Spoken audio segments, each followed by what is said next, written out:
Hello, my lovely students. I hope you all are very fine.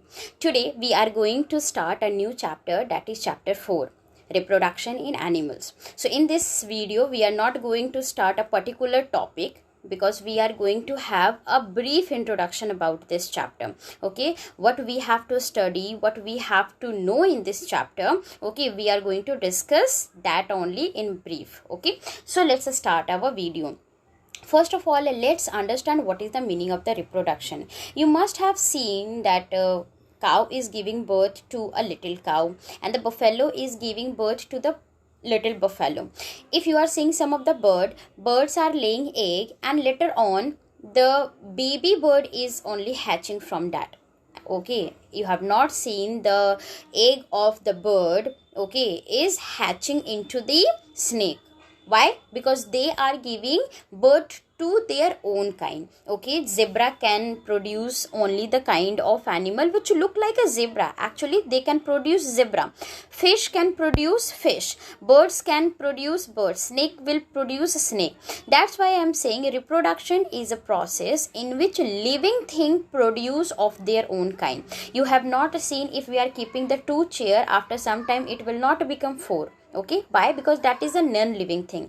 If you have kept some of the bottles and some of the pencil you are keeping in your pouch, then you have not seen the two pencil are becoming four in after few days. What it means? That means non-living thing cannot produce of their own kind. Okay, why? Because they cannot grow, they cannot produce, they are not alive. But on the other hand, the living things can produce. Only the living thing can produce. If we will talk about the plant, that we don't have to study in this chapter actually, but plants are also the living thing and they can also produce, but there is the another way to produce the plant. Okay, so we are going to discuss in this chapter only about the animals. Now I hope you all have understood what is the meaning of reproduction. Okay, their reproduction, why the reproduction is important? Reproduction is important so that their kind will be present in this world. Okay, if they will not reproduce, if they will not produce of their own kind, then after a fixed period of time every animal will die. Okay, you all are knowing, after a long period of time, that is called the lifespan, the particular period in which any animal used to survive, that is the lifespan. And after completing the lifespan, every living thing has to die. Even human being also die after a fixed period of time. So if they will not produce of their own kind, then after a some period of time, after some year, that species will disappear.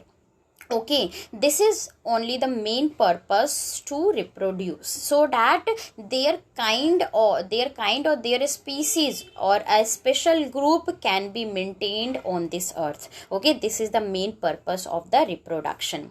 If we will talk about the ways, okay, in which the animals used to produce, there are two ways. First is by laying egg and second is by giving birth to their young ones. Okay, if you have seen the frog is not giving birth to their babies, they are laying eggs. You have seen the birds are not giving birth to their babies, they are laying egg. Okay, and after a fixed period of time, some birds are hatching out from that. Okay, so this is one way of producing or reproduction. Second is giving birth. Human beings are giving birth to their babies. Lion, tiger, these are giving birth to their babies, and after that they used to feed with their own milk, which is called mammals. So we can say most of the mammals used to give birth to their babies. Okay, and the other animals which are not called the mammal because they lay the egg. Okay, this is why we have categorized into two category. First by laying eggs and second by giving birth to their babies. Laying egg, you can see platypus. This is platypus or some snake. You can see these are the example of the animals that lay egg. In the previous slide also you can see birds, fish, frogs, insect, reptiles are laying egg, whereas dog, cat, elephant, human, hippopotamus, cow, buffalo, goat, these all are laying giving birth to their babies. Okay, so I hope you all have understood. Now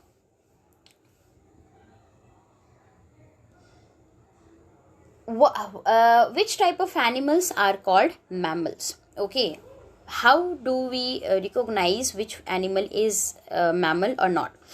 Some of the point you have to keep in your mind whenever you are deciding whether that is mammals or not. Okay, first is very important, that is they give birth to their babies. Very very important. If any of the animal is giving birth to their babies, most of the chance is to be called mammal. Okay, why I am calling most of the animal, because after that I will discuss some of the exceptions also. Okay, they are the mammal but they are laying the egg. I will discuss in this video only, but later on. So first you have to keep in the mind, most of the mammals used to give birth to their baby. Second point I have written, they feed with their own milk. That means they don't leave their babies, they protect their babies for a long period of time. They feed their babies, and when they become little bigger or they grown up, then they leave their babies. But till that time they used to teach how to find the food, how to protect themselves, how to be clean themselves. Okay, like this they used to teach their babies. Third point I have written, their body is covered with the hair. Okay, most of the mammals body is covered with the hair. So these are some of the characteristics that you have to keep in the mind whenever you are talking about the mammals. Okay, now I told you some of the exceptions. Some exceptions that mean they are the mammal. Okay, why? Because most of the feature or most of the characteristics are matching with these mammal. Okay, like you can see platypus.